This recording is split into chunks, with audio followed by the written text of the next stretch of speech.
right along the Mississippi all the way down to the south. So we're going to continue to watch that. The Northeast U.S. buried. I mean, you take a look, parts of upstate New York under 4 feet of snow. Observed depths this morning coming off of Lake Ontario and Lake Erie a little farther to the south. The Buffalo area also seeing a tremendous amount of snow. So it's kind of interesting. We like this map so much we wanted to show it to you twice here on the stream. But what I will tell you again, here in Virginia, a lot of snow as well. Central and western parts of the Commonwealth, some areas over a foot of snow, while most areas around the Richmond area and areas just off to the east saw lesser amounts. There were still some spots picking up about 6 inches. Of course, the amounts much lighter here in Hampton Roads. We did have an inch at the airport and an inch to an inch and a half reported across parts of Virginia Beach and into Chesapeake out to the west. But then it transitioned to rain, and so much of it melted and washed down.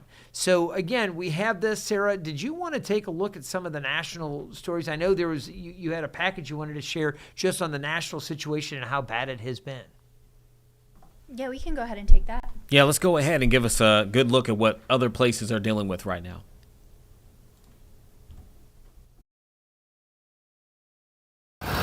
A monster winter storm is making its way across the U.S., battering 2/3 of the U.S. population with snow, ice, and brutally cold temperatures. Wild, wild, wild, wild. I haven't seen snow like this in years. Completely frozen. What the heck? Schools have been canceled or moved to remote learning, and flight disruptions have continued to climb, with Sunday marking the most cancellations since the COVID-19 pandemic. Ice coating trees and power lines in the south is damaging on its own, but the wind is adding an extra danger. Widespread power outages in the Nashville metropolitan area could last for days, according to the electric utility Nashville Electrical Service. In Louisiana, people are riding out the storm in warming centers after officials confirmed 2 men died from hypothermia. Up north in New York City, Mayor Zohran Mamdani says there are thousands of sanitation workers out on city streets, and plows have started to clear roadways. We really encourage you to stay home. Staying home is the safest thing you can do. It's the best thing for our city workers. At least 20 states have declared a state of emergency in response to the historic winter storm, and many will experience its lingering effects for days and even weeks as the cold temperatures stick around. In New York, I'm Lee Waldman.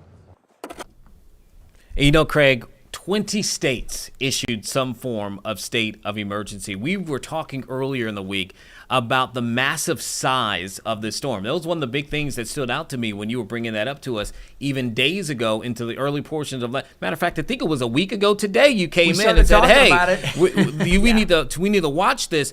But the size of this storm has been massive. The axis where there was this greatest wintry weather spanned over 1,600 miles. That's incredible. I mean, you think about that. That is a large, large area from Texas and even New Mexico all the way up through the Northeast. Tremendous amount of people. 200 million Americans impacted by that. It's like, almost 2/3 of the country, a little bit less than that. Here in Virginia, we got our share as well. As I mentioned, I want to let folks know we still have a winter weather advisory for our inland areas. That includes Chesapeake, Norfolk, and Portsmouth. Now, it's honestly not looking too bad out there, but there's still some very fine precipitation out there, some mist, and where temperatures are below freezing in some areas, we could have some accretion or some ice kind of developing on some surfaces. So as we take a look at the satellite and the radar images, you can see we had rain earlier in North Carolina. That's thinned out, but there's still some areas of very light precipitation off to the north and to the northwest. You see the icicles on these in this video here that we're showing you. And Sarah, is this from other parts of the Commonwealth? This is from Williamsburg. This is a Williamsburg area. All right, so we had, we had Jordy up there this morning, and we've heard from Jeremiah out in Smithfield as well. These areas saw a coating of ice, and it's still very crunchy out there. It's funny. You think kids get excited about snow. This isn't even snow generally that kids can enjoy. This isn't the fluffy, powdery, hey, let's go make a snowball. It's quite hard in certain places, it's icy. Yeah. This is an icy kind of a mess. It fell as a slop with varying amounts of freezing rain, at times snow, at other times sleet. Then we had some more rain, which refroze. So what it's done is it's created layers of ice which is difficult to deal with. You don't want to walk on it or have to drive through it. That's why we do have these advisories up, and we're still urging people to use caution with any type of travel across the area. But it's just not fun to play in either. So even the little ones that thought, hey, this is great, I'm going to get out. It's a type of snow that has edge, honestly, and you could actually cut yourself on the ice if you're not careful. Yeah, it was interesting, and we do have Jordy Clark. We're expecting to get her in a few minutes here to kind of touch base with her again live, where she is, I believe, still in Williamsburg. And her and Jeremiah today, they were going around. I think we had Jeremiah at some point in Isle of Wight, that area, and she did a great job of showing some of the sheets of ice that she had picked up that they had out there. You pick up the layers of ice, and it's almost like picking up panes of glass. I mean, that's exactly what she called it. Yeah, you have these sheets. So that's what we've been looking at. Sarah, if you have video from other parts of Virginia, I can talk a little bit about some of the other impacts, because it was pretty dramatic across northern and western parts of Virginia. Taking a look, I mean, we've got the snowplow. You take a look at that. That overturned on Sunday. It took out a power pole with it, and the crash shut down the road. Obviously, a big problem for motorists. It also knocked out power to neighbors in that area for several hours. Fortunately, with that incident right there, Eugene, no one was hurt. In D.C., they have this annual snowball fight, and typically there are hundreds and hundreds of people that turn out for the annual snowball fight. This year, my son actually texted me and said, man, I'm bummed out. They canceled the snowball fight. Well, apparently a few dozen people didn't get that memo because they still came out. There was a much smaller crowd, but it wasn't the normal crowd that they had, just because so much of the district right now is kind of being refurbished in preparations for the 250th anniversary. I know there's a lot going on up in D.C., but anyway, you can see some folks still getting out there and throwing snow and trying to have fun with that tradition. And then finally in Harrisonburg, you can take a look at the conditions downtown there. It was a mess. Again, James Madison U really dealing with a lot of snow. They, of course, handle it better up there. Yeah, Craig, I'm going to stop you real quick here, because we know a lot of flights were impacted, and there is the possibility in Bangor, Maine, that there was a private jet that crashed, and the weather could have impacted it. We've been waiting to see. 8 people were aboard this private plane when it crashed. We don't know their condition yet, so hopefully we can get an update now. Sarah, if we can go, this press conference looks like it just started. It looks like an official is speaking at the podium. We're trying to figure out, again, what's the latest. Again, this private jet carrying 8 people crashed in Maine, and let's see if we can get the latest on that. In under a minute. In addition to the Maine Air National Guard initial response with their fire and rescue vehicles, the Bangor Fire Department and approximately 10 other municipalities responded to the scene. An emergency operations center was established to oversee response and remains active. The National Transportation Safety Board and the Federal Aviation Administration have been notified and are responding to Bangor International Airport, and we expect them to arrive later on today.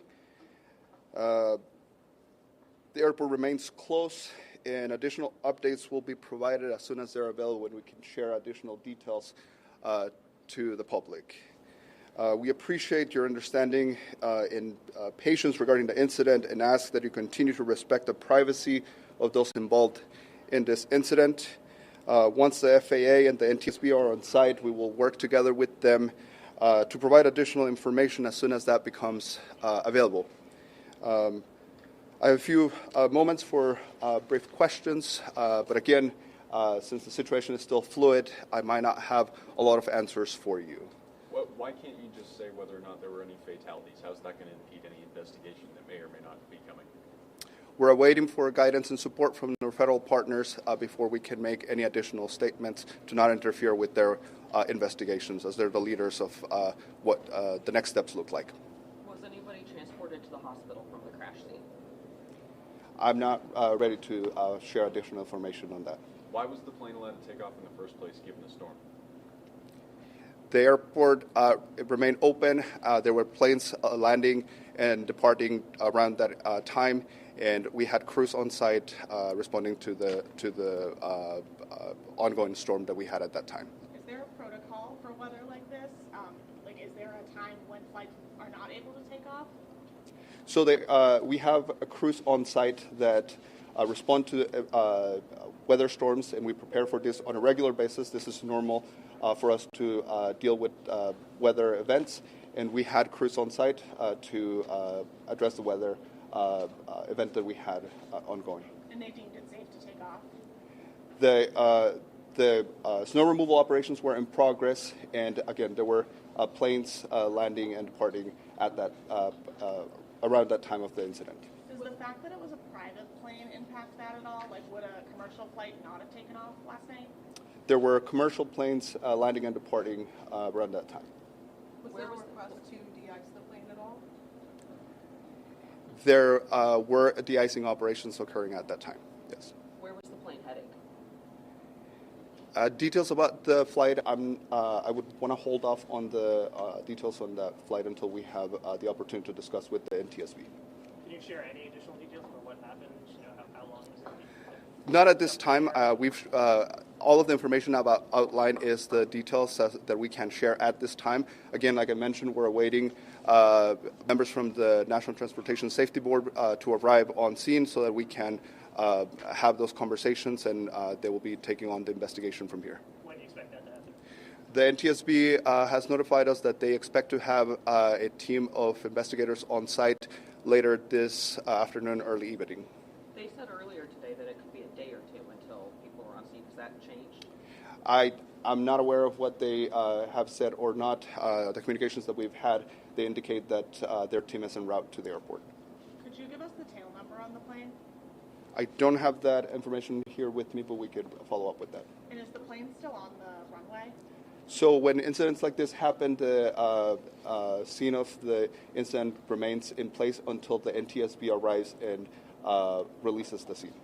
And there are still some flights that are scheduled to take off or land according to the boards. Are those canceled for the foreseeable future? Yeah, the airport remains closed. We are updating our NOTAMs, which will indicate that the airport will remain closed at least for another 24 hours.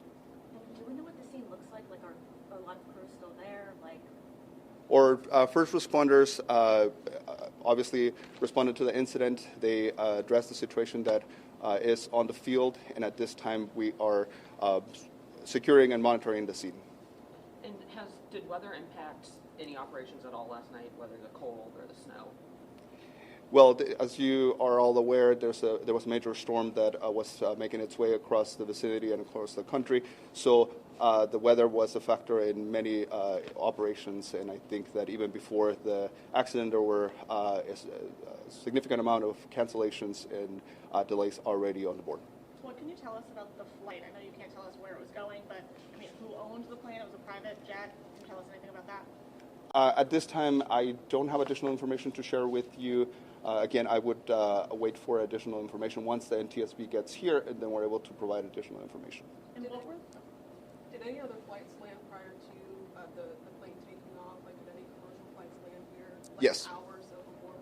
Yes, shortly before the aircraft incident, there were departures and arrivals. So do you not know?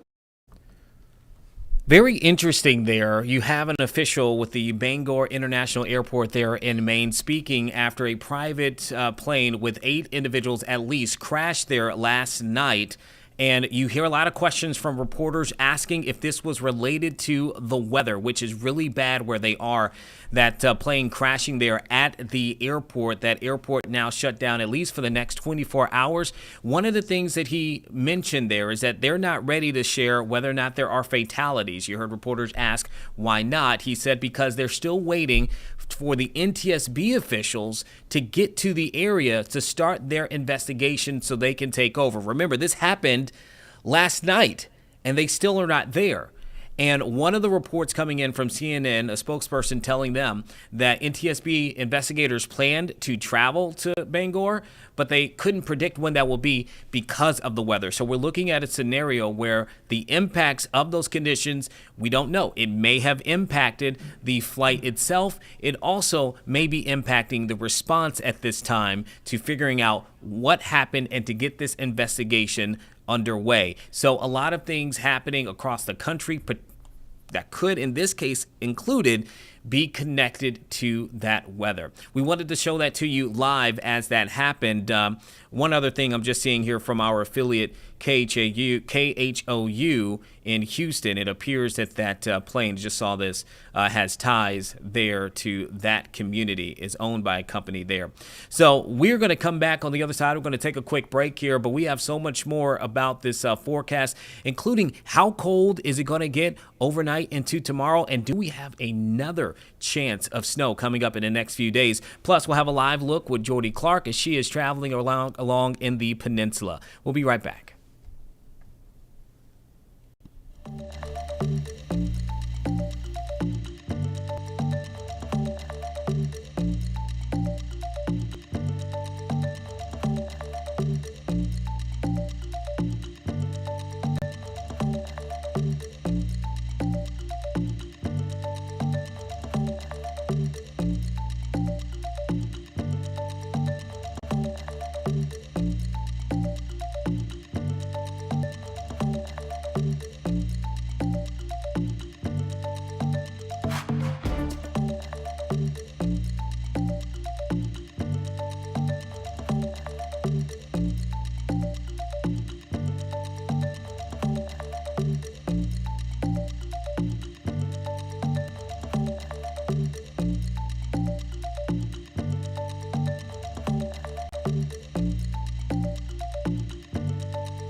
Okay, welcome back. Thank you for watching us here on Live Impact News. And we've been talking about this forecast and the weather impacts that we've seen not only across the country, but right here in Hampton Roads.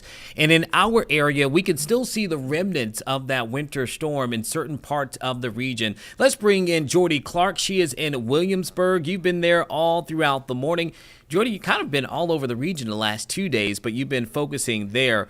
Are you still seeing any of the ice and snow there on the peninsula? Yes, absolutely. Like you said, I've been everywhere, I think, in the past few days. I've really gotten to, get familiar with Virginia as well, but also the weather patterns here. While I'm just from the Eastern Shore, so we're not too much different, but I think we just saw how this storm impacted everyone so differently and within the same state. I mean, I live in Virginia Beach, and I didn't even wake up to anything at this point. Leaving this morning, it looked like we didn't get anything yesterday. And then up here, I mean, you could see behind me, it is a winter wonderland out here. But I said this earlier, take away the wonderland because it's icy. And I wanted to show you guys just this stick, just so you can kind of get an idea. The glossy finish on this, it is such thick ice, and it honestly is reminiscent of like a frozen grape that you keep in the freezer.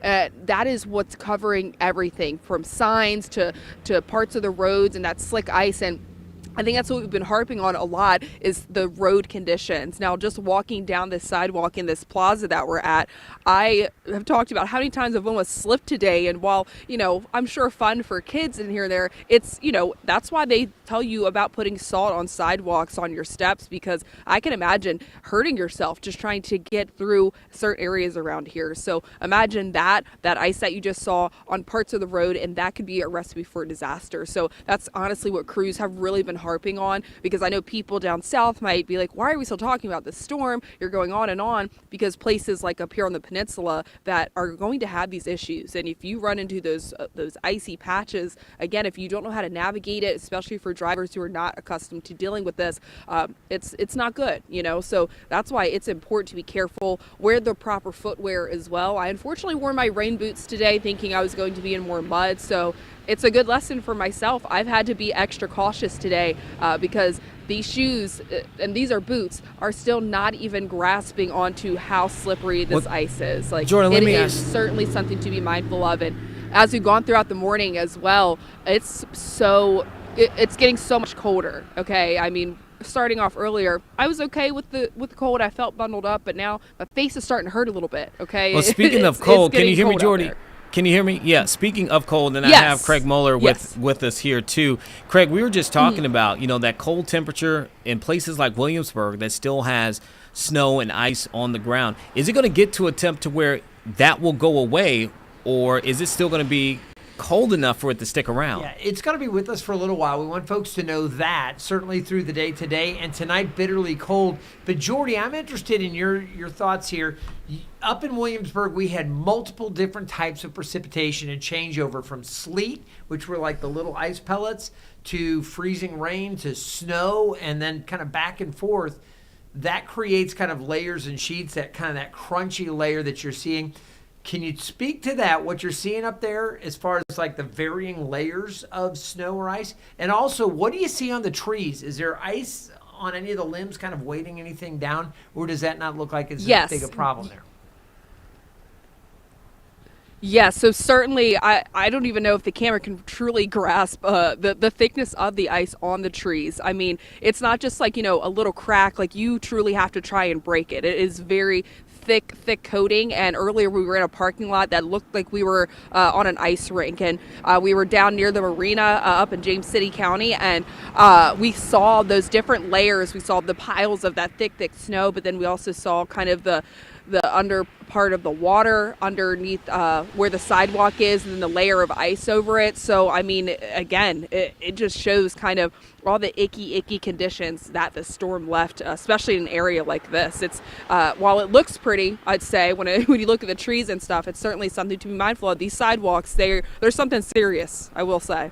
Yeah, and it's not just the sidewalks, Craig, right? It's the fact that ice can stick onto those tree limbs, and we saw some cases throughout the morning, those limbs falling down to the ground. We had some areas in Smithfield at one point this morning where a tree limb fell onto a power line.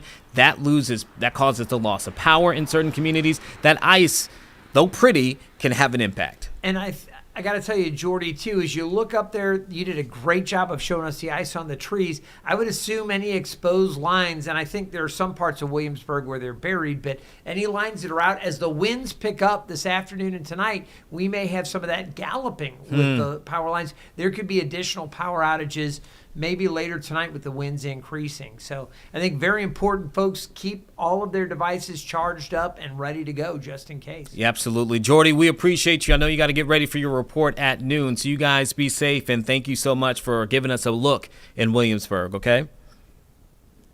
Yes, absolutely. Thank you for staying with us.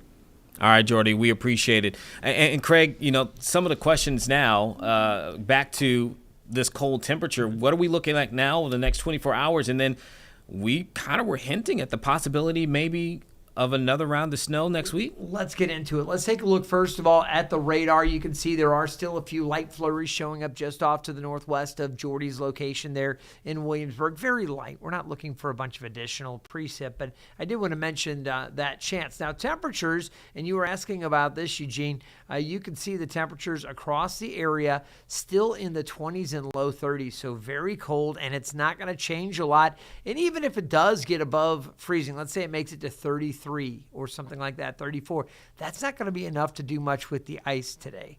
We still have, those areas that are going to be ice covered, and that's going to be an issue as the winds pick up later tonight. Wind chills currently not terribly bad because the winds have been fairly light, but it's feeling like the low 20s right now for Norfolk and Virginia Beach. All right, so tonight, the cold weather advisory, we have to talk about this. From 9 o'clock this evening until 10 a.m. Tuesday, we are having another weather impact alert for the dangerous cold. Wind chills 5 below zero in some places to maybe 10 degrees. Now you might be wondering, okay, what's up with the cold weather advisory? They're issued when we expect, exceptionally cold weather. You say unseasonably cold. I always think it's funny to say unseasonably cold in winter.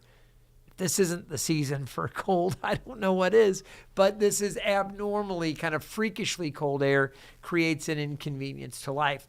Exposure, prolonged exposure to these wind chills, hypothermia, frostbite, very real hazards to human and to animals as well. Remember your pets, they've got to have a warm place to bed down tonight. Bring them inside if you've got outdoor pets. All right, and for Hampton Roads specifically, we issue the cold weather advisory when the feels-like temperatures get to 10 degrees or lower. So here's what it feels like tomorrow morning. Eugene, look at this map. Tappahannock, you can see 6 below, 3 below Petersburg and Richmond. This is 6 a.m. tomorrow. It's going to feel like 7 in Norfolk. I think about when we're coming in tomorrow morning for daybreak, it's going to be just bitterly cold. Even the walk from the car into the building is going to be numbing. As you look at 7 and 8 o'clock, single-digit wind chills, very cold. And it really doesn't warm up much. It will a little bit. During the afternoon, those wind chills, it feels like temperatures will climb up in the lower to mid-20s, but very cold. Now, the cold weather's going to be with us for a while. Take a look at the 10-day outlook. Temperatures by next week warming into the lower to mid-40s. Our normal high is 51, so we're in this below average temperature pattern here for a long time. 8 to 14-day temp outlook below average here in the Mid-Atlantic. So that begs the question, could we see more snow next weekend? Eugene, you were asking about that. We're going to jump ahead and show you two of our models, the Euro and the GFS, and take a look at what they have. All right. This is for Friday, 8 o'clock. We're still in pretty good shape. We're going to enjoy some sunshine despite the cold weather. At least it's going to be bright and beautiful for the middle part of the week. But as we get into the weekend, an area of low pressure is forecast to develop off the southeast coast. There you go. Saturday morning, we start to see it forming off the coast of the Carolinas. Now, I'll just point to this here, and I'm selecting a tool so I can put the arrow on the map here, and this area right in here is what I'm talking about. That's an area of low pressure where you see these lines here. They're going to get closer together. That's going to be an area of low pressure that tightens up or strengthens. You see how those lines become more numerous there just off the coast? Saturday evening, look at that. Snow for Norfolk. That's what the GFS is saying, and that continues into Sunday as a pretty strong nor'easter. There you're looking at wind and snow. The tides would be maybe pushed a little higher as well. We'll have to see if that works out. Now, that's the GFS. What about the Euro? You think the Euro looks like that? Let's take a look. Here's the Euro. Again, heading into Friday evening. As we look here, you can see again our little area of low pressure forming right here. It's moving around the map here. Hang on a second. I'll select the right tool. Here you go. Right in here again, we're looking for that area of low pressure to develop early Saturday, and some more snow or maybe some rain and mix right at the Outer Banks and here in Hampton Roads again. But you see how it cranks up that nor'easter. Same idea there Saturday night with mix and snow across the region. That would be another potential significant winter storm for portions of the Mid-Atlantic up through the Northeast U.S. So, yes, there is that chance. I will say with this type of a setup, Eugene, this is a little different than what we were looking at for this past weekend. Every model was pointing to a significant snow event, and we saw that across so much of the country, obviously. In this case, we have to have a low-pressure system that's not even a thing now develop. All right, so that's got to come together Friday into Saturday. Then wherever that low develops and tracks, if it's 50 miles one way or another, that's going to make all the difference in the world between areas getting heavy snow and maybe seeing rain or maybe nothing at all. Lots of questions still with this 6-7 days out. What I will tell you is keep an eye to it. Pay close attention because we do have that chance. I did bump up our snow chances a little bit Saturday into Sunday to 30%. If you stay tuned to 13 News Now and our weather team later today, we may take it up to 40%, or they may take it down a little bit if it looks like the models are going back and forth. We don't want to go crazy with this too early and have to run it back. But I do stress that at least as of now, there's chance, pretty good chance, we could see another significant system into the weekend. But I will also stress there is still time for this to change, and maybe it doesn't come together. It's just not a certain thing at this point. It is something that we will certainly watch. So you're telling me there's a chance. Better than in Dumb and Dumber, better than Lloyd Christmas's shot with the lovely young lady there in the movie. So you're saying there's a chance. Yeah, we'll see. But again, a lot of room for this thing to kind of wiggle and go the other way. And, just looking at it, too, you were kind of detailing it. My original concern when we were talking about, oh, my goodness, there's another chance for more snow, I was thinking of the areas like in Mississippi, like in Texas, in those areas that right now have not even fully recovered. Looking at this system, as you're saying, we're now looking at a round 2 for them. It's much, much more likely to impact the mid-Atlantic through the Northeast as a nor'easter. So it's a different system. That previous one, massive amount of moisture drawn in from the Gulf across the deep south with Arctic air in place. This next one is going to rely on that coastal low to develop and throw the moisture back into the cold air here in our area. So plenty for us to watch. And again, you think about areas off to the north, the Northeast that were buried with this previous system, they could get buried again. So this system could bring its own issues if it does in fact develop the way the models are at least suggesting it could right now, but it will be different from the last one. All right, Craig, we appreciate you so much breaking all of that down. You and the team of meteorologists we have at 13 News Now, you guys have been phenomenal, working so hard. You always work hard, but you get what I'm saying. Thank you. This has been just a long week leading up to this, and we appreciate everything that you've done to make sure our viewers can stay safe, man. Good job. We need everybody to stay warm tomorrow. Remember, cold air advisory, and we'll keep you updated on whatever happens for next weekend. Okay, we're going to take a quick break. We'll be right back with more Live Impact News.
Well, thank you for sticking with us here on Live Impact News. Remember, if you're watching us live on YouTube, you can always download our streaming app, 13 News Now Plus. You can get that on Roku, Amazon Fire, and Apple TV, not just to watch this broadcast live, but to watch so much other content that we have here available from 13 News Now. From weather content, which comes really in handy in moments like we have experienced over the last 24 to 48 hours and looking ahead to the rest of this week, but also more news, traffic, everything there, including special content that we have available only on 13 News Now Plus. We appreciate Craig for coming in. One thing he did mention as well, speaking of content, is the weather desk that airs every single day, weekday, Monday through Friday from 9 until 9:30. Again, on this streaming app, he gets into so much more when it comes to not just weather here, but weather across the country, even just weather-related news and topics, sometimes even talking about space. So it's a really cool program that comes on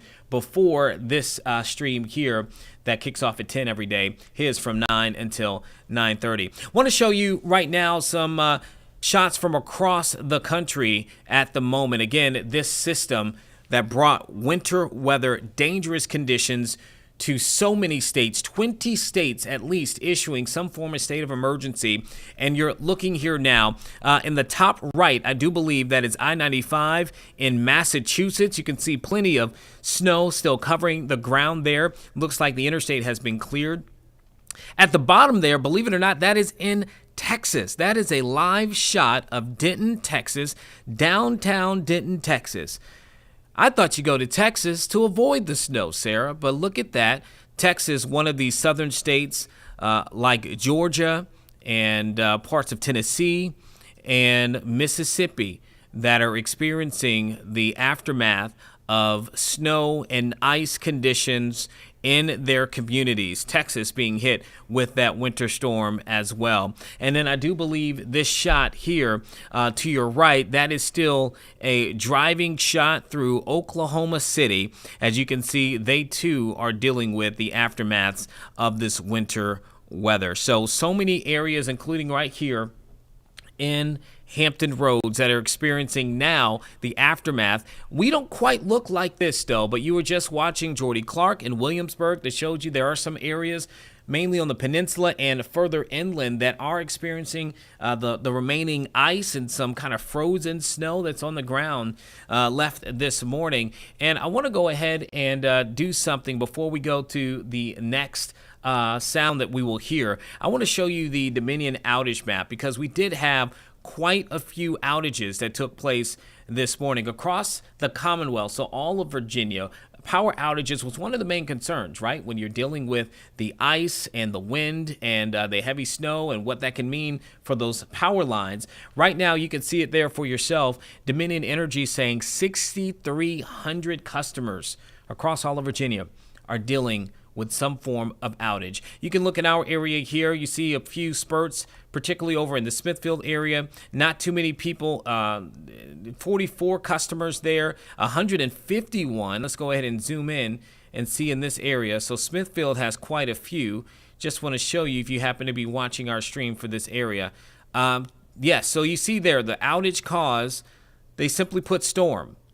Right now it's unclear if you are in this portion, the right north area of Smithfield, how long it's going to take you. Another 94 in this little chunk there.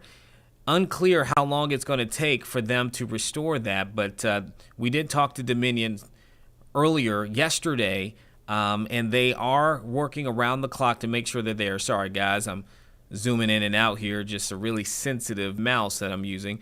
Let's see over here. You got parts of Virginia Beach. They're dealing with it. Not too many there. Let's see further down south in the area near Sandbridge, about 37 people, pending investigation, so unclear what is causing that. But you can just see there are just pockets around Hampton Roads this morning that are dealing with some outages. What's up, Sarah? Do you mind if I take over really quick? Of course not. Because I like looking at the map because it visually it shows you where the outages are. Sometimes I'll go over here to this summary and I'll hit area county, and it breaks down exactly where each thing is. Perfect. Each outage. So I'm just going to go, let's do southeastern Virginia. Total, that's about 1,000 people without power right now. Let me Most of those outages are in James City County, Isle of Wight, and Newport News. We got a few in Suffolk as well, and 42 in Virginia Beach. I think those are the Sandbridge. Most of those are the Sandbridge area. Yeah. So that's south side or southeastern. And that kind of matches what we saw in terms of conditions earlier today when we sent our crews out. And while you did that, Sarah, it gave me a space to look at our email. And guess who just sent us an email 10 minutes ago? Dominion Energy. So let me look at that right now and see what we have. Okay, so here's a statement from Dominion that came in just after 10:30. Dominion Energy says, in this region, we received, they say, due to lower ice accumulation, than they anticipated, they had fewer outages that they expected from the storm.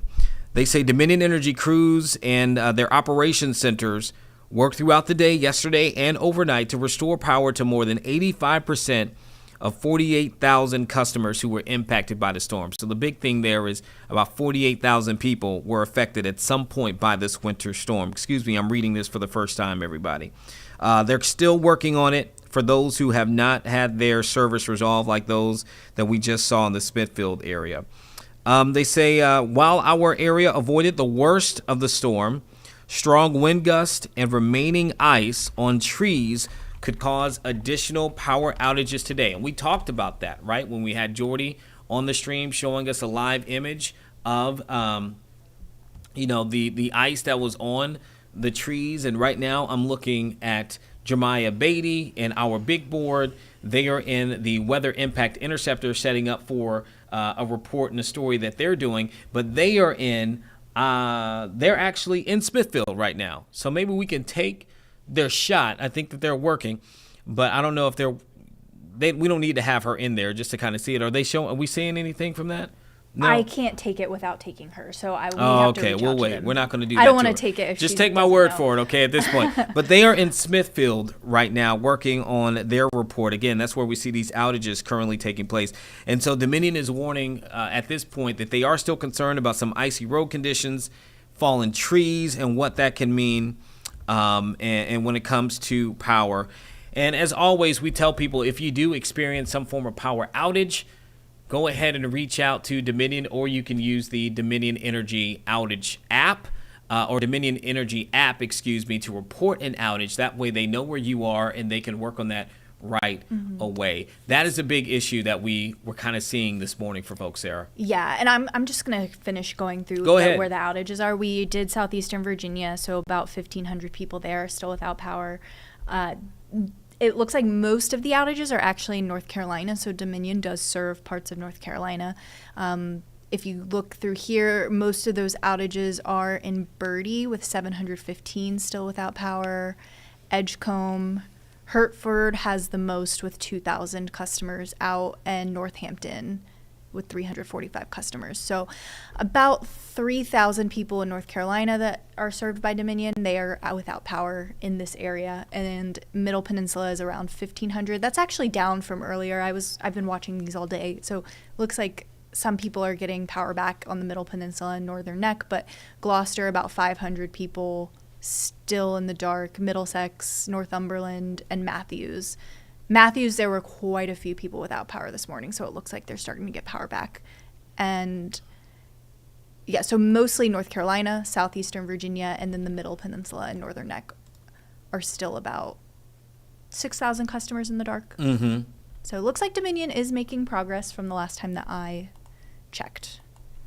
Well, that is good. One of the areas that was also impacted by this storm is north of us, but New York City. And so we did hear from the new mayor of the city, Zohran Mamdani, who spoke about the issues that they are facing and how they're going to be responding to this. We did record on that presser that just wrapped up about 5 minutes ago. So we're not going to play the entirety of it. We're going to play what the mayor had to say there and start to look at the impacts that we're seeing again across the country.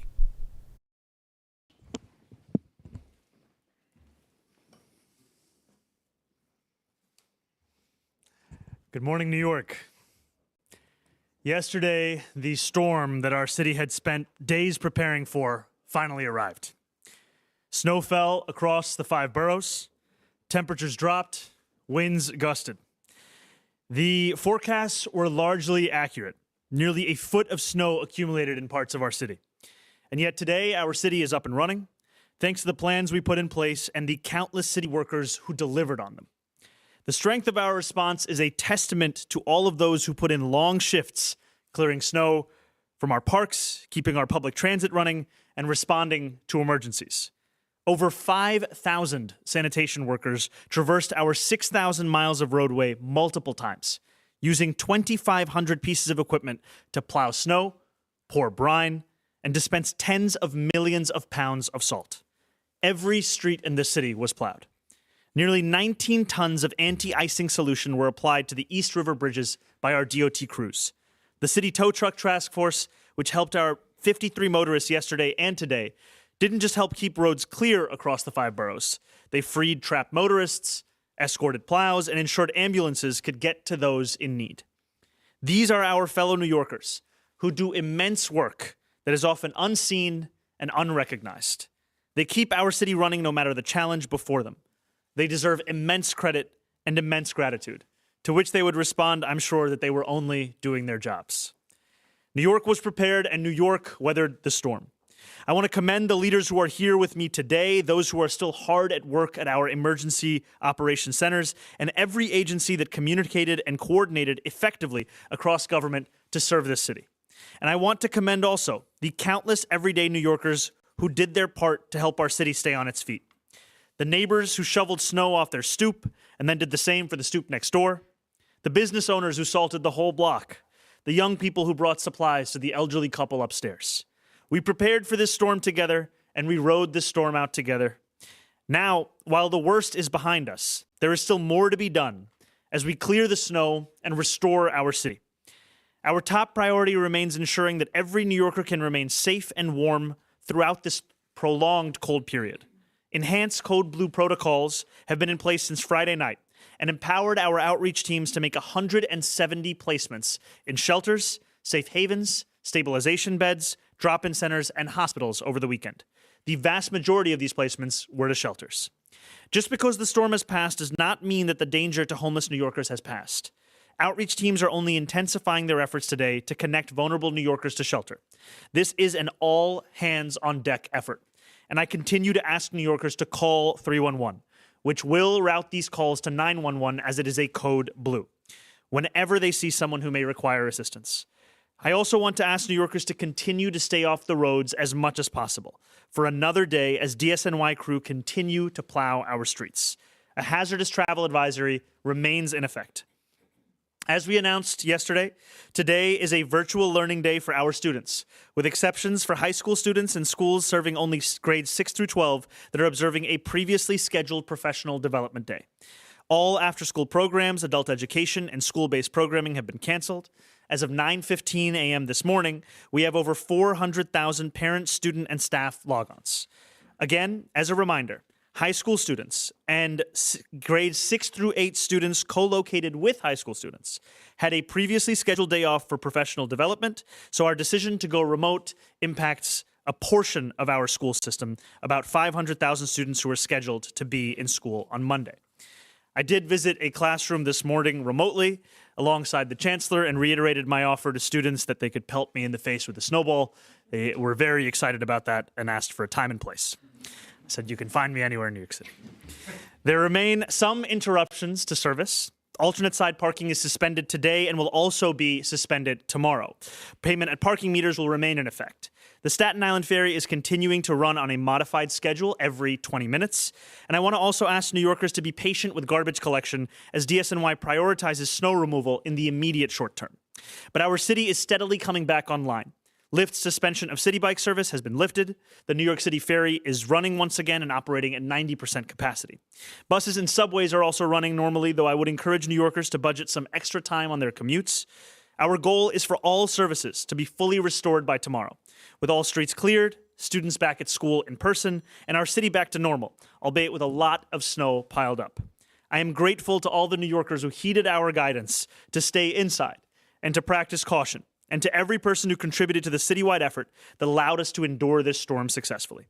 Please continue to monitor the cold temperatures that we are expecting over this coming week and to look out for one another. As always, New York, stay warm, stay prepared, stay safe. Thank you very much. Now our Chancellor, Kumar Samuels.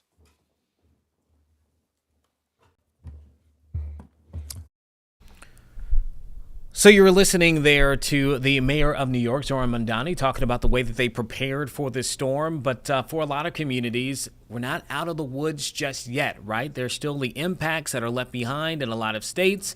But then also, like for here in Hampton Roads, we're still looking at bitter cold temperatures into tomorrow at this point. And so as we take a live look over Philadelphia, these are aerial shots there. You can see all of the snow. Certainly, if you live in Philly, you're used to this, right? This is not something new to you. What do they say? I'm true to this, not new to this, right? So you're used to it, but still, that doesn't mean it makes it any more safe, right? Those conditions and what they can mean for the roadways, those icy, slick roads and surfaces, that's a big concern in many states this morning, including in states that aren't used to it, like we showed you in Texas and also other states we've mentioned, Mississippi, Georgia. So those are some of the big concerns, along with a lot of power outages that are taking place in communities right now. But here's what we're going to do. We're going to take another break. We'll be right back here in just a few moments with more Live Impact News.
All right. Well, thank you for joining us here for Live Impact News. Okay, I want to try to pull something up here real quickly just for a bit. Looking at some of our flights in Norfolk. There are flights across the country that have been impacted, and I want to show you what it looks like here at ORF, Norfolk International Airport. If I can pull up in the moment the arrivals and departures. Here's the thing. There are a lot of flights that have been canceled or delayed.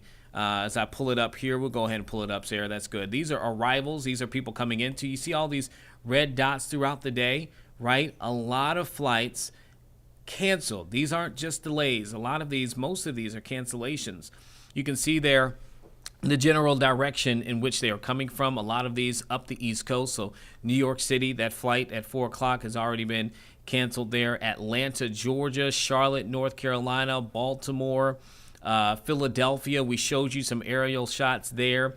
New Jersey, those have been canceled. So if you are planning on taking a flight here today, you should already know, right, that your flight is not taking off or it's delayed, but you certainly want to make sure that you're checking in with your airline to figure out what's going to happen. Now, good thing is, as we go through the rest of the day now for those arrivals, a lot of these flights at the moment at least, seem to still be on schedule. But I do want to take a moment. Let's look at some of the departures coming out of Norfolk International Airport. Now, it is very important to note, ORF officials posted yesterday on social media saying that, hey, a lot of the cancellations from them is not necessarily coming from the airport here in Norfolk. They're seeing a lot of flights being impacted, canceled, or delayed because of other airports, other areas. Like we know yesterday, for instance, airlines basically, if you were flying out of DC or Baltimore, you weren't going to get out yesterday, right? Reagan National shut down all of its flights in and out yesterday. Dulles, most of its flights had been canceled, and then the same for those who are leaving out of Baltimore. So a lot of these communities over the last 24 hours, those cancellations have been huge. You can see here, again, this is for those who are leaving out of Norfolk today. Just look at it for yourself. All of the flights, essentially, except to one that is currently in air to Baltimore, since the time that we started this stream until the time we would end this stream, you can see there at noon is when we end, all essentially have been canceled. So again, please check in with your airline to make sure if you have plans today. And then you also probably want to check in even tomorrow, Sarah, when we think about it, because you don't know how long some of these issues will maintain within our community. So I wanted to be sure to show people that, that's one of the hardest things, when you're booking a flight and you have it. In this case, though, we had a flight that was well in advance. The forecast had been well in advance, so people knew that this was coming. But in terms of planning a trip, you still hate to see your flight get canceled. But you're looking at it there, hundreds of flights had been canceled across the country over the last day or so. And so we're looking at that as a big issue that is taking place. Here's a live look here. I know you're just pulling that up, Sarah. Oh, it looks like we lost it. Let me see where this is exactly here. This is what, News 1, Channel 1. So that is still in Philadelphia. We just said that the flight from Norfolk to Philly had been canceled, one of the ones that had been impacted. And you see in this car drive through. It's a pretty shot, though. I mean, let's give it that, right? I mean, it is a beautiful shot. Look at all of that snowfall that is just sitting there and resting there in the Philadelphia region. Again, they're used to this, but it's still pretty to see. You just don't want to drive in it for the most part, but I'm sure those roads have been paved. It looks like it. They look pretty good. I don't know. I wish the aerial shot would zoom in more, but a huge issue that we're certainly dealing with there. Okay, we're going to switch gears a little bit and tone. We're probably going to have more. Oh, wait, hold on. Before I do that, go back to that shot, because it looks like, okay, at first this car was on the side and I was about to change my opinion, but I didn't know if that car had spun out or something of that nature. I think that's why they zoomed in as well. Okay, we can come back to it. We are going to go ahead and change gears to the other big story that is captivating the entire country right now. This is out of Minneapolis, as ICE officers have shot and killed a second person there in Minneapolis, this time a 37-year-old man who was a nurse for a VA clinic, a Minnesota resident who was shot and killed over the weekend on Saturday in a confrontation with ICE officials there in Minneapolis. His name, Alex Preddy. And right now there is a lot of conversation about the differing stories that are being told from federal officials and many who have viewed videos that have come out showing what took place there in Minneapolis. A Border Patrol officer, again, shooting and killing this man, 37-year-old Alex Preddy, right there in the middle of the street. Now, this is the man here. We will get to a story here that'll kind of detail the events. We've also heard from his family. We have elected leaders who have spoken out, including former presidents as well. We'll have all of that. But first, to kind of lay out the nuts and bolts, I do believe that we have a story to kind of share with you, to kind of catch you up to speed here on what took place here just 48 hours ago. Go home now! Federal agents shot and killed a man near Nicollet and 26th Street in South Minneapolis around 9 Saturday morning, following weeks of tensions over a surge in ICE enforcement actions. The shooting, which was recorded on video from several angles, was the third shooting involving federal immigration agents in Minneapolis this month. An agent shot and killed Renee Good on January 7th. If the goal was to achieve peace and safety, this is doing exactly the opposite. Like, what's happening is terrifying. It's very, very scary. You think this could happen to me. I could be filming a deportation and I could end up dead. So today, federal agents beat and then shot multiple times and killed 37-year-old Alex Jeffrey Preddy, a U.S. citizen, a Minneapolis resident, and a VA nurse. The Department of Homeland Security says Border Patrol agents were looking for an undocumented man wanted for a violent assault when Preddy approached the agents with a 9mm semi-automatic handgun, which he has a legal permit to carry. This individual went and impeded their law enforcement operations, attacked those officers, had a weapon on him, and multiple dozens of rounds of ammunition, wishing to inflict harm on these officers, coming brandishing like that and impeding their work that they were doing. Video available right now does not show Preddy moving toward agents with a gun. Governor Tim Walz renewed his call for ICE to pull out of Minnesota. And I call on all Americans to see the decency that this state is exhibiting and the horrific cruelty, unprofessional, absolute abomination that is passing for what these ICE agents are doing on our streets. In a post, President Trump accused Minneapolis Mayor Jacob Frey and Governor Walz of inciting insurrection with their pompous, dangerous, and arrogant rhetoric. The Minnesota Bureau of Criminal Apprehension says DHS blocked agents from the crime scene despite the state agency presenting a signed warrant. Saturday afternoon, the Hennepin County Sheriff and Minneapolis Mayor asked the governor to deploy the Minnesota National Guard to aid and reinforce law enforcement. Frank Vassalero, WCCO News. Okay, so a lot to unpack here. I will tell you as an update today, there are two very important court dates that are happening at the moment. First, you heard it in that package in which the governor of Minnesota has asked them to get out of Minneapolis, correct? And so one of the court hearings that is today, the state of Minnesota and the city of Minneapolis have sued the federal government, saying that the ICE operations there in the city are illegal. There should be a hearing on that today. Also, when it comes to being able to investigate, state officials have said that they were blocked from being able to do so there at the scene. You heard it in that package that was shared there, that story that was shared. There was a stay that was issued by a judge that has now allowed for them to start their investigation, but a full 24 hours after the incident took place.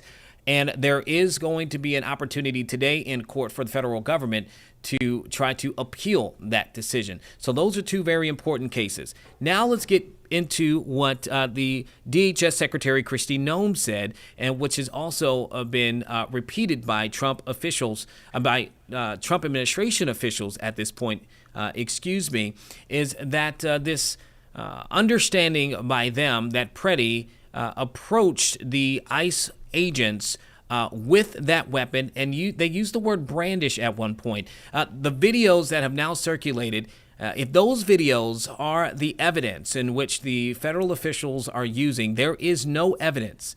And we've seen several angles of that video that is now resurfaced, showing the beginnings of the confrontation and the aftermath. There is no video showing Preddy brandishing that weapon when that interaction took place. The videos just don't show that at this point. And so that's a big thing. Now, he did have, it is pretty much agreed upon that he had a weapon on his body and that he is a licensed gun owner. Very interesting, because we have now heard from the NRA about this situation. And look at what the NRA is saying. The NRA says responsible public voices should be awaiting a full investigation, not making generalizations and demonizing law-abiding citizens. They're talking about, in this case, federal officials and their response in regards to this man who was killed, Alex Preddy. Interesting statement there, hearing from the NRA saying that. Now, we've also heard from some local officials here out of Virginia. That includes Senators Mark Warner and Tim Kaine. Now, the reason why I'm going to share the statements by these two is because come Friday, there's a very important vote that is supposed to take place. The government shutdown. In the bill for funding for the government right now, there's in that a portion of it to appropriate more funding for ICE operations. Now, it passed in the House, and it has to be confirmed now in the Senate. Now, if senators do not agree on this funding bill, then we again would be in a government shutdown, the second one in a matter of months. Well, with what has happened now in Minneapolis, particularly not just this shooting death, but the shooting of Renee Good a few weeks ago, the 37-year-old mother of three who has ties here to Hampton Roads, and there was another individual who was shot. That person survived. This is what the senators are saying here from Virginia.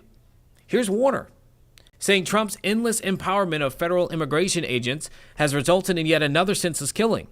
The brutal crackdown has to end, saying he cannot and will not vote to fund DHS while this administration continues these violent federal takeovers of our cities.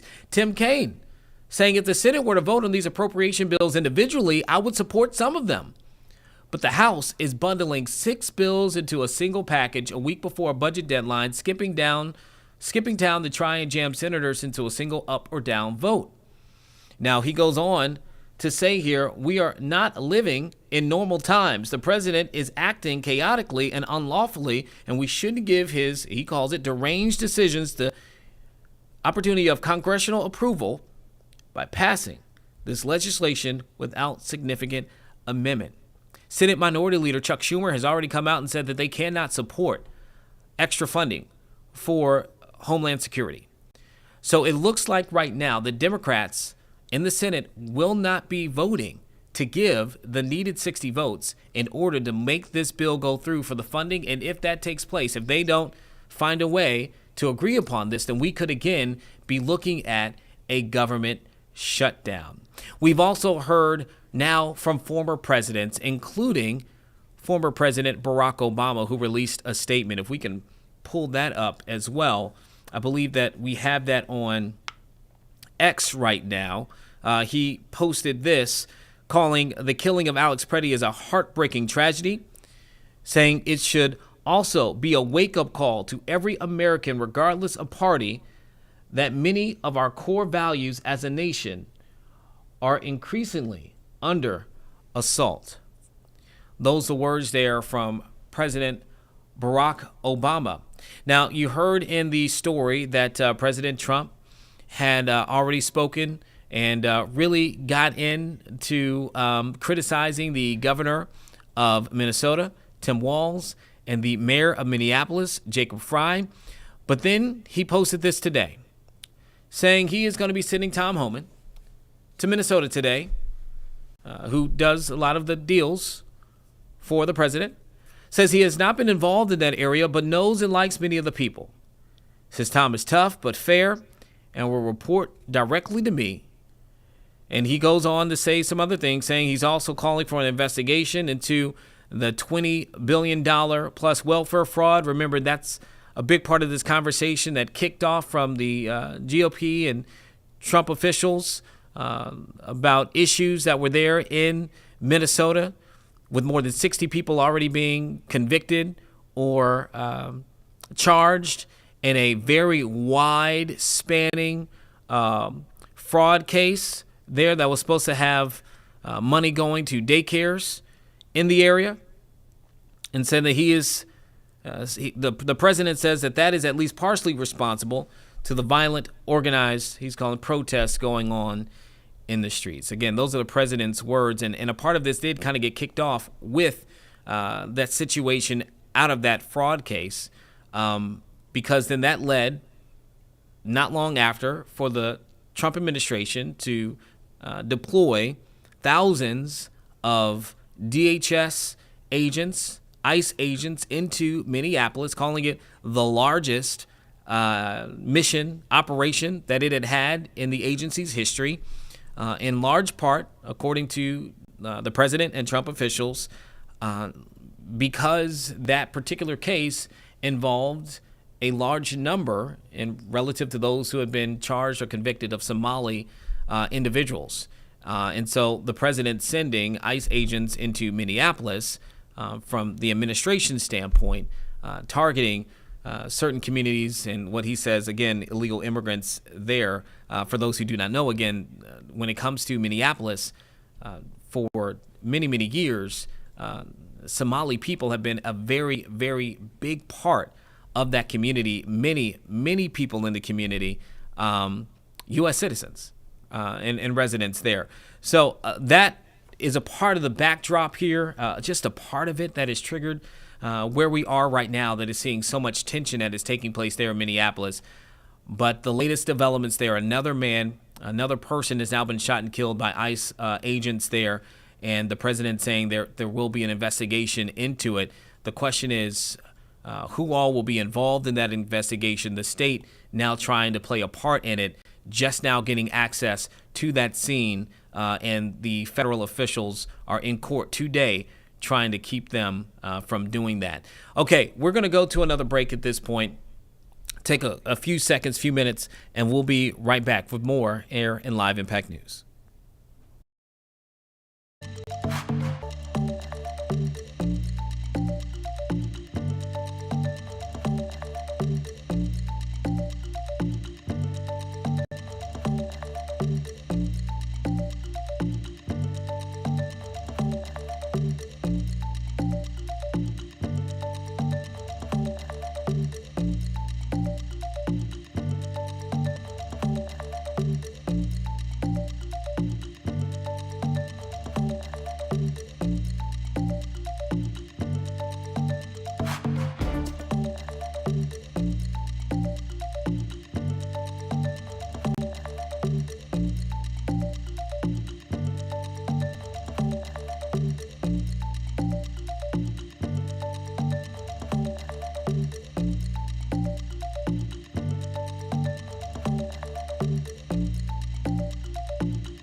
And we are back. Thank you so much for sticking with us here on Live Impact News. We got more when it comes to Minneapolis.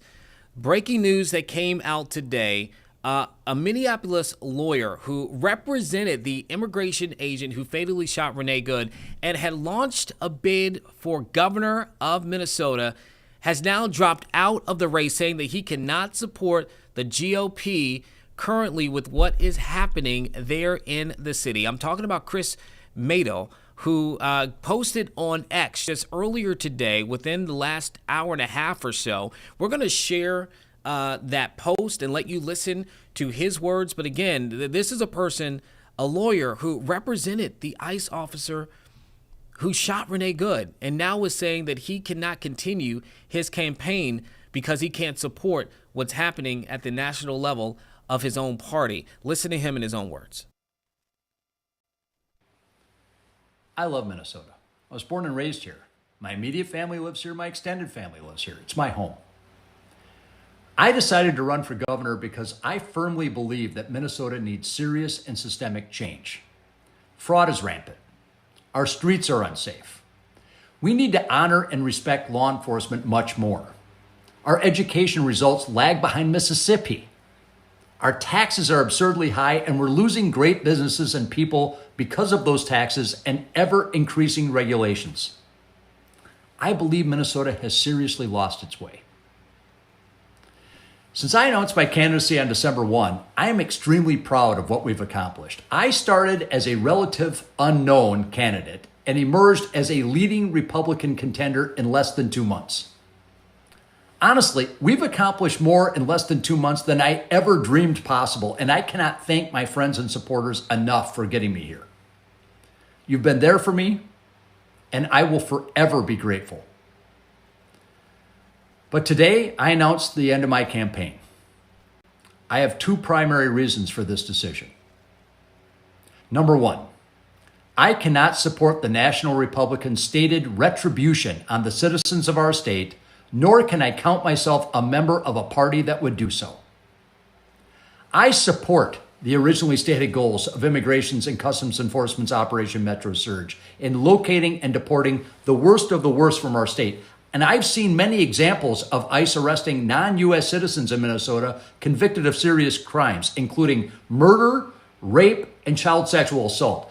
No reasonable person should want these people here, and I am glad that they are gone. But Operation Metro Surge has expanded far beyond its stated focus on true public safety threats. United States citizens, particularly those of color, live in fear. United States citizens are carrying papers to prove their citizenship. That's wrong. ICE has authorized its agents to raid homes using a civil warrant that need only be signed by a Border Patrol agent. That's unconstitutional, and it's wrong.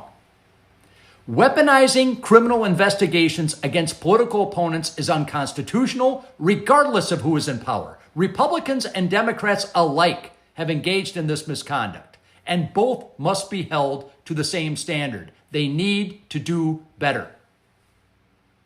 And I have read about and I have spoken to countless United States citizens who have been detained in Minnesota due to the color of their skin. I personally have spoken to several law enforcement officers, some Hispanic and some Asian, who have been pulled over by ICE on pretextual stops. Driving while Hispanic is not a crime. Either is driving while Asian. At the end of the day, I have to look my daughters in the eye and tell them I believe I did what was right. And I am doing that today. Now, the second reason I'm ending my campaign is that I am, above all else, a pragmatist. And the reality is that the National Republicans have made it nearly impossible for a Republican to win a statewide election in Minnesota. It is a simple fact. And I want to make clear that I believe many unfairly do not provide the president with nearly enough credit for some of the things he has done for our country. For example, I watched as many protested Israel's treatment of Gazans and called for a ceasefire. I watched with disbelief and dismay when several of our educational institutions, including the University of Minnesota and my alma mater, Macalester College, did little to nothing to ensure the safety of Jewish students throughout that process. But when the president obtained an historic ceasefire, these pro-Gaza protesters went completely silent.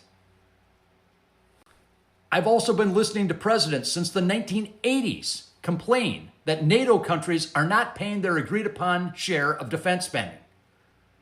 The president is the first to induce NATO countries to increase their defense spending as a percentage of their respective GDPs so the United States doesn't have to. The president has also signed the Bipartisan Take It Down Act in May of 2025, the Bipartisan Medal of Honor Act in December of 25, and just in this month, he signed bipartisan funding of resources for public safety, energy independence, national security, and environmental stewardship. Plus, in the past week, he proposed capping credit card interest rates at 10% for a year. Even Bernie Sanders seems to like that idea. Now, with that said, Operation Metro Surge in Minnesota has been an unmitigated disaster. Make no mistake, Republicans in our state have also screwed up. Minnesota House Republican leadership, including 2 of the Republican candidates for governor, have done nothing to properly investigate Minnesota fraud. Instead, they've chosen to write strongly worded letters to people and ask the federal government to do their jobs. They've asked for a new bureaucrat, an inspector general, to come in. The remedy for bad government is not more government. We need to do better in this state and not have to rely on a YouTuber in order to ferret out fraud in our state. Our government has failed us, Republicans and Democrats. Now, I'm not withdrawing my candidacy because of any existing or new entrant in the race, and that includes Senator Klobuchar. Truth be told, I beat her in the courtroom, and if this trajectory continues in my campaign, and if Minnesota was not being substantially impacted by Washington, D.C., I believe I would have beat her at the ballot box. I've built a career frequently representing the underdog. I have placed my reputation on the line time and time again for my clients. I truly love being a lawyer. It provides you with the forum to stand up for those that need help. Whether it's representing the hero trooper Ryan Lonergan, a Somali teenager alleged to have tweeted threats to a federal prosecutor, Liz Collin, or Alpha News, I have repeatedly stood up to defend our great nation's constitutional protections, even when many said it would hurt my business or my career. This month, I helped the ICE agent Jonathan Ross fill out a form to obtain U.S. Department of Justice legal representation if he's ever sued or charged with a crime. I did this just like I have helped hundreds of other people find good lawyers, including on immigration matters. I do this because I believe the constitutional right to counsel is sacrosanct, and it is indispensable to protecting individual liberty against the overwhelming power of the government. True Americans love justice. Okay, you're hearing there from now former Republican candidate for governor in Minnesota, Chris Madel, and he is very passionately saying why he is stepping away. At one point in his speech there, saying that national Republicans have made it nearly impossible for a Republican to win a statewide election in Minnesota, which no Republican has won a statewide election in the state since 2006. And so he's quite upset here. Again, this is a man who is offering legal support and advice representing the ICE officer who shot Renee Good, now saying because of what is happening with this particular ICE operation, he can no longer find himself to support his own party's agenda there. So he is coming out of that. We do have to take another quick break. We'll be right back.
Okay, thank you for sticking with us here. We're going to go to Portsmouth, where right now we're expecting to hear from Mayor Shannon Glover. This after a shooting over the weekend killed a man and also left a 5-month-old child hurt.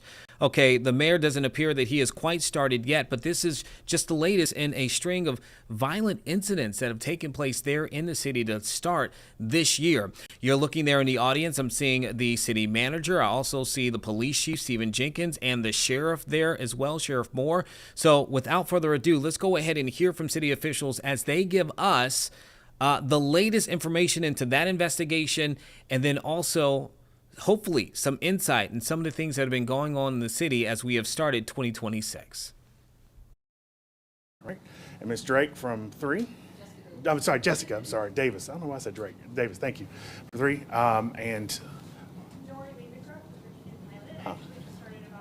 Oh, well, welcome. Glad to have you here. Okay.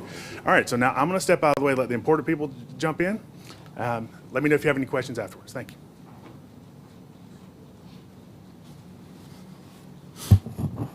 Good morning, everyone.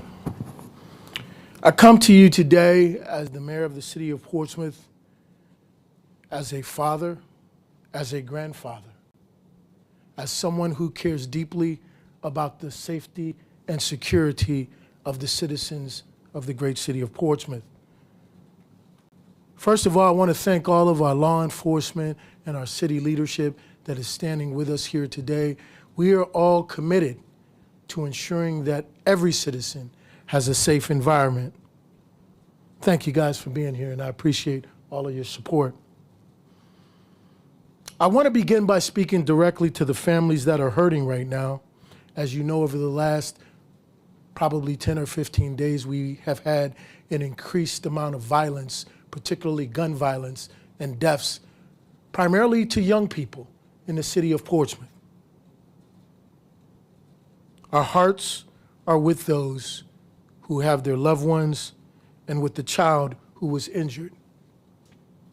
I'm not sure you are aware, but we had this past weekend an incident where another young person died and a 5-month-old child was injured in that incident. That is absolutely unacceptable.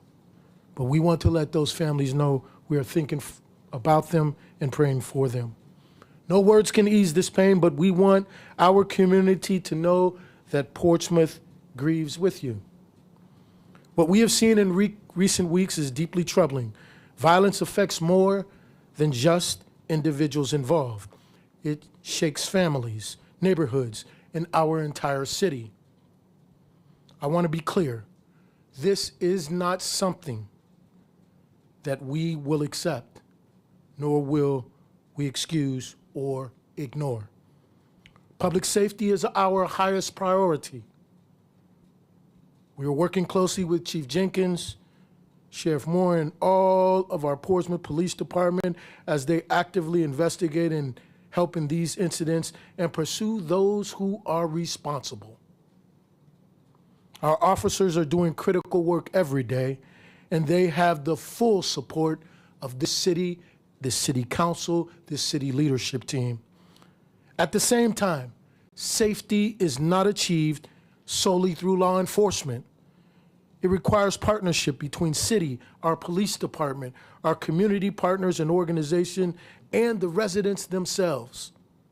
If you know something, if you saw something, if you heard something, please come forward. Your information matters, and believe me, it will save lives. I want to be clear. Public safety, again, is our top priority, and we will continue to work closely with our chief and all of those involved. And we will thoroughly investigate these matters until we bring those who committed these crimes to justice. That is our commitment. Today, we're here to be transparent, to share what we can, and to reaffirm our commitment to keeping Portsmouth safe. We will continue to communicate openly and work tirelessly on behalf of all of our residents. And I want to close by saying this. For all of our citizens out there who think that they can't make a difference, now is the time for you to make a difference. We will have other speakers come up to talk about how you can specifically help and some of the specific things we are doing to improve public safety in our city. But make no mistake, we will not accept this kind of behavior, and we will not accept losing our children. That is a matter that we all will work hard to improve upon and eradicate. Thank you all for your time.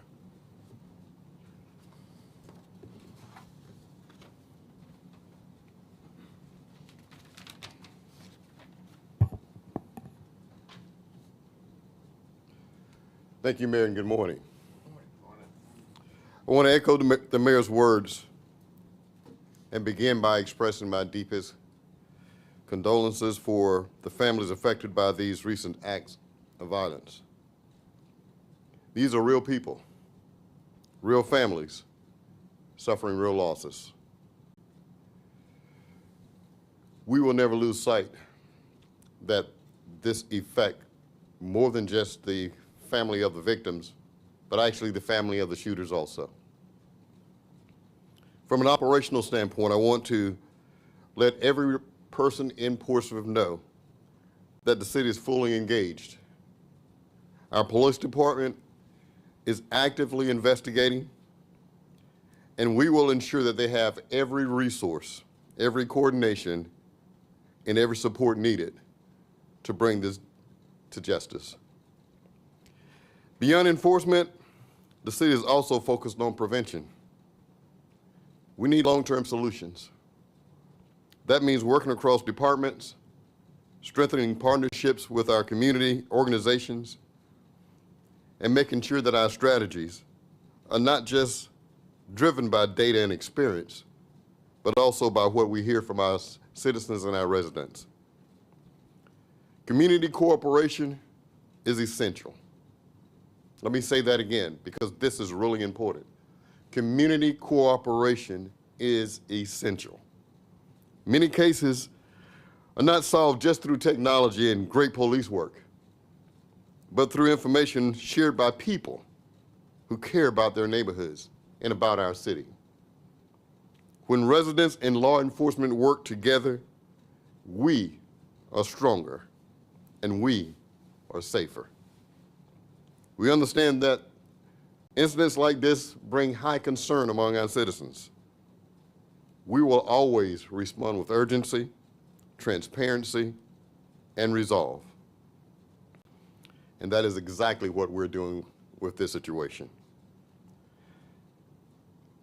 I personally appreciate the public's engagement in this, and we will continue to provide updates as more information becomes available and appropriate to share. I'm going to ask Chief Jenkins if he will come forth at this time and provide a few words and maybe some updates on where we are with these cases.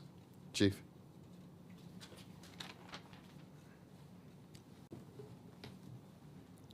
Good morning. Thank you, Mr. Carter. Good morning. My name is Stephen Jenkins. I'm the Chief of Police for the City of Portsmouth. Today I'm going to address several serious shooting and homicides that we've had to start our 2026 year.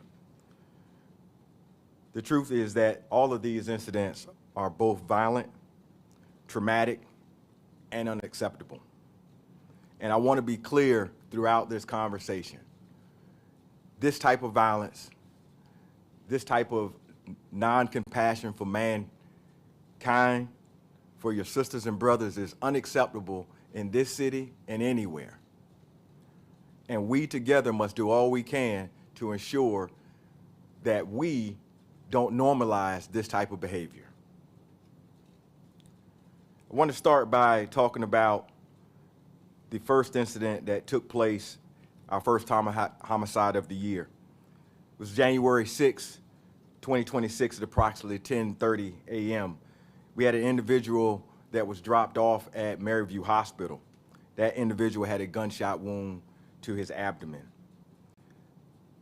Upon further investigation, it was determined that it started at a dispute in the 3400 block,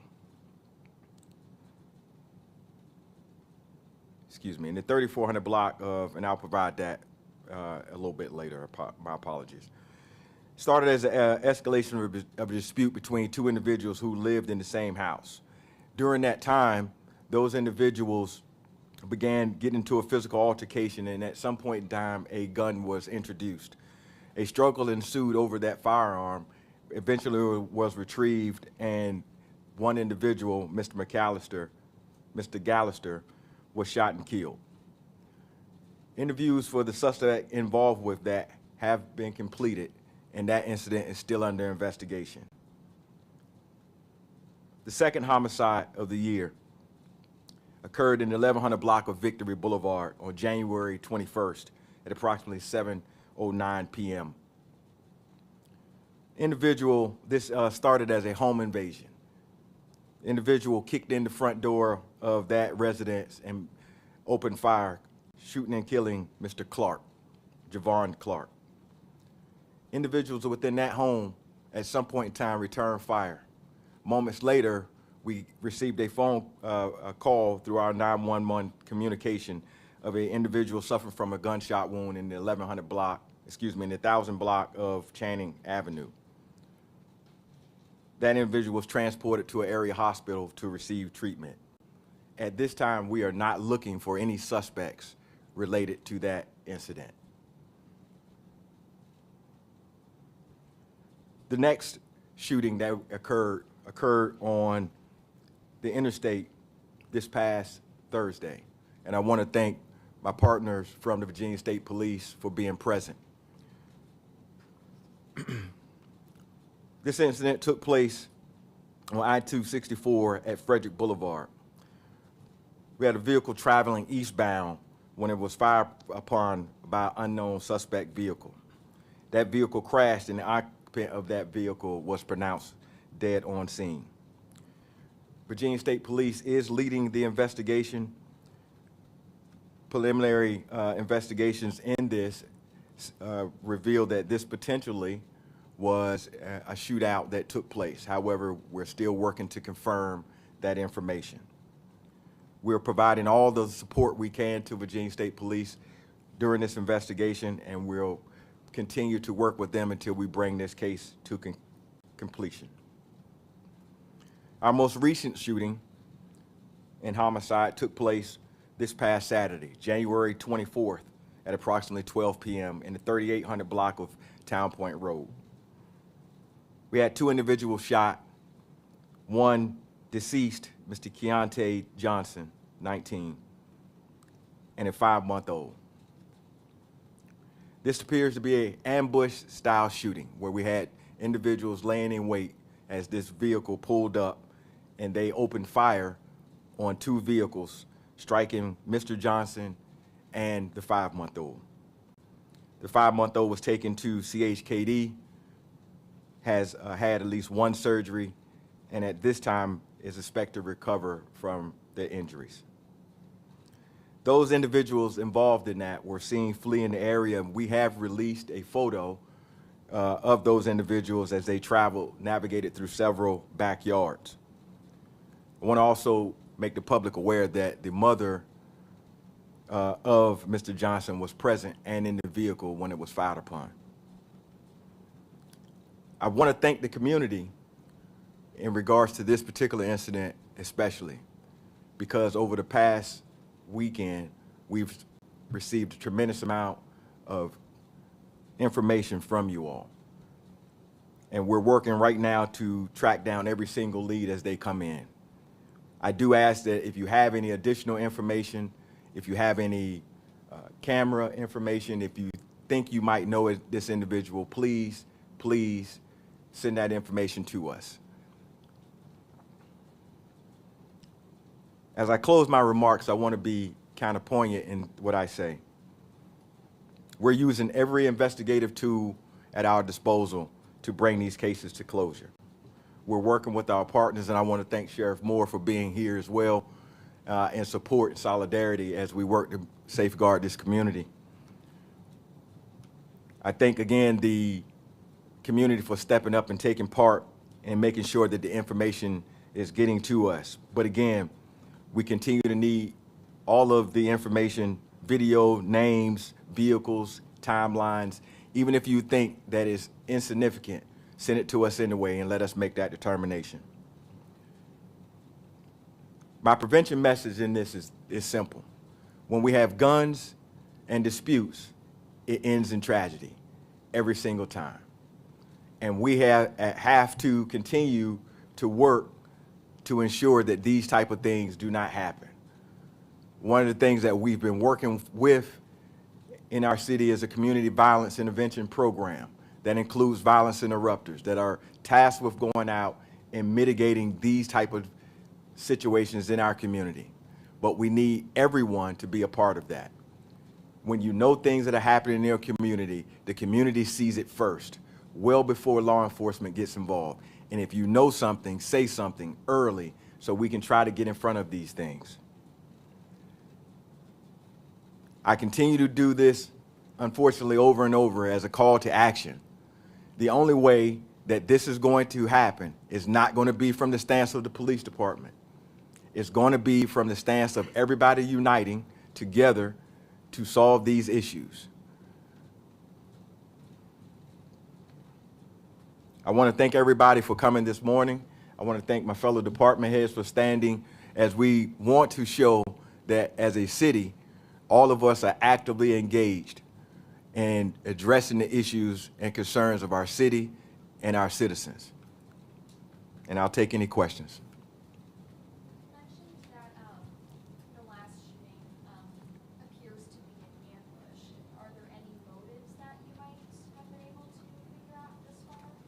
No, ma'am. At this point in time, we have not been able to determine any type of motives. We've received a tremendous amount of speculation. We've received some information that we're still tracking down from leads. Nothing that I would like to put out this morning as it would like to protect the integrity of the case. Do you have the ID for the 264 shooting? Do we have an identification on the victim in that? Yeah, so we do believe we know who this individual is. However, we're still working with the medical examiner to determine the actual identification of that individual before we release that individual's name. We hopefully will have that sometime today, and as soon as we get it, we'll make sure we update the release. Are there any significant leads with the shooting, most recent shooting? We've received a tremendous amount of leads that we hope will bring this case to a close rather quickly, but again, nothing that I will put out today. As we get information, we will continue to try to update the public, but again, we ask that any information that the public has, again, no matter how insignificant they think it may be, we ask for that information. And again, if we know that this is related to something else, we need that information as well.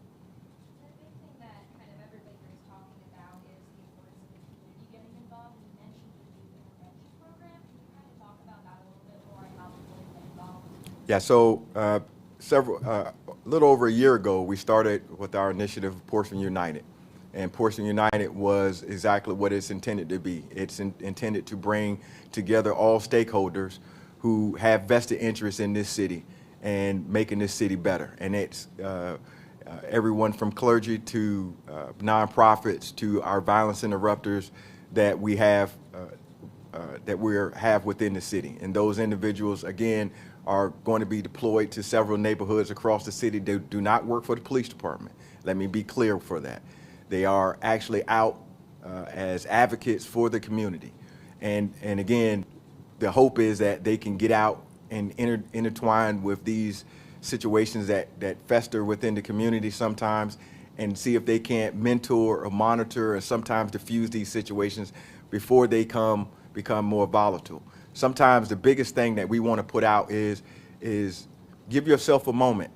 The best thing that you can do from any dispute is to walk away. That's the most gangster thing I've ever seen, is a person walk away from a dispute. Give yourself a second, because if you give yourself a second, you may have saved not only your life, but somebody else's life. And I think that's important that we put that out.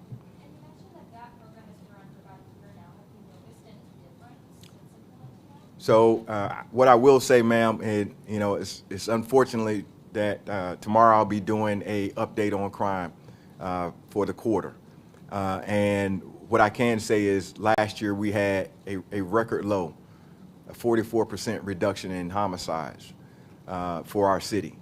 And I attribute that not only to the hard work of the police department and the community, but also to those interrupters that were out, to those partners in Portsmouth United, to all of the initiatives that we've been putting in place to be able to kind of to look at this problems from as vast a solution as possible. So I would like to say that it is helping, but obviously there is data that we need to collect to be able to back that up. Just had a couple of questions, specifics on the Town Point Road one. Other than the two people that were shot, no one else was hurt, right? I know you mentioned his mother was in the car. The mother was not hurt. However, she did receive some glass fragments in her wrist from shattering of the glass. And the baby, was the baby actually, I know you said struck, so actually shot? Yes, ma'am. The baby was actually struck by a bullet. Yes. Yes, ma'am. From glass or whatever? No, ma'am. Baby was struck by a bullet in the lower extremities. Again, taken to CHKD for treatment. To my knowledge, had at least one surgery which was successful, and we're expecting the child to make a full recovery. Are you able to say the relation? It's family. It is family. We didn't really touch on it in the press conference, but kind of transitioning to the two girls still missing out of Portsmouth. What's the latest on them? We heard that maybe Forever Scott surrendered. I'm sorry, I couldn't hear the end of it. Forever Scott, who is one of the two girls who are still missing out of Portsmouth from the behavior home. Can you speak on the latest information that you all know? We heard that maybe Forever Scott surrendered. So what I can tell you is that we have recovered at least one of the juveniles related to that, which is we're thankful for. We do have two juveniles that are still have not been located. We have received information again from the community on potential sightings and things of that nature that we're continuing to track down. We're continuing to work with the facility in which they left from as they continue to provide leads to us. So this is still a open investigation. We're very active in trying to bring these young ladies home, or at least find their whereabouts. And again, someone has seen them. They are most likely in communication with some family member. If that family member knows where they are, we appreciate if we just get some information to know that they're safe, is what the information that we would like to have. And again, we'll continue to release that information. It was put out via alert through the state police. And again, if anybody has that, what that alert does is they're listed nationally. So if anybody comes across them, we'll be notified. Are all of these incidents kind of individualized, or should the public be worried, especially with the latest shooting? So we don't have anything that ties these shootings together. We're working right now to determine and ensure that whether they are or aren't. If we determine that they are and it's a need for a public safety statement, we will make one at that time. I apologize. I wanted to get there.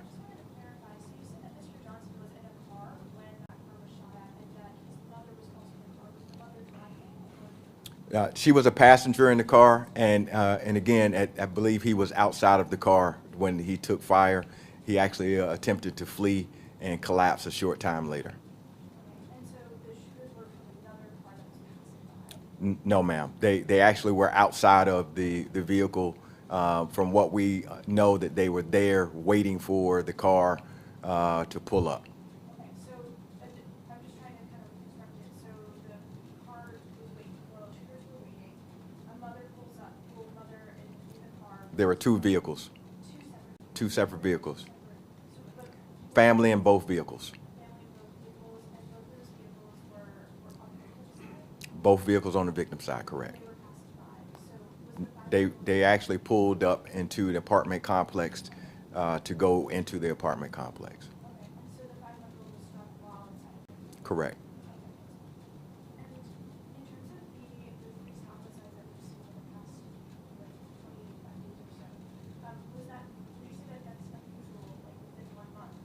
Every homicide is unusual.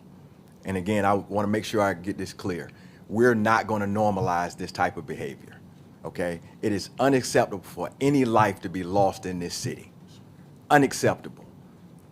This old notion that we must accept because this is Portsmouth and all of that is unacceptable. And I want to make sure that is clear. It is not normal for people to pull and shoot guns and kill each other.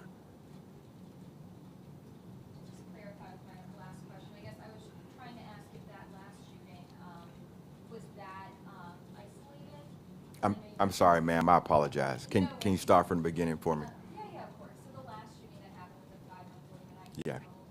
is that believed to be isolated? Because I know you mentioned that they were ambushed. So again, we're working to determine all of the mitigating factors with that. There are a lot of dynamics that go with that, and obviously it is a possibility that it's part of something larger, but it wouldn't be good for me to put out that and say that it is when I don't know. So I would just say we're working to determine all of the facts surrounding that, and if it becomes something additional, we'll put that out.